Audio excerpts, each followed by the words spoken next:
শান্তিপূর্ণভাবে সারা দেশে ভোট অনুষ্ঠিত হচ্ছে বলে জানিয়েছেন সেনাবাহিনী প্রধান জেনারেল ওয়াকারুজ্জামান। সবাইকে নির্ভয়ে বাড়ি থেকে বের হয়ে ভোট কেন্দ্রে গিয়ে নিজের ভোটাধিকার প্রয়োগের আহ্বান জানান তিনি।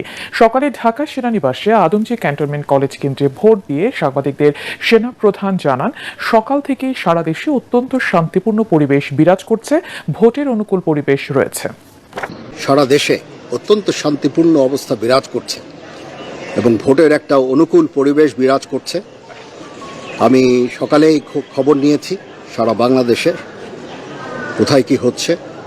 আমার কাছে যে খবর সেটা হচ্ছে যে অত্যন্ত শান্তিপূর্ণভাবে নির্বাচন চলছে।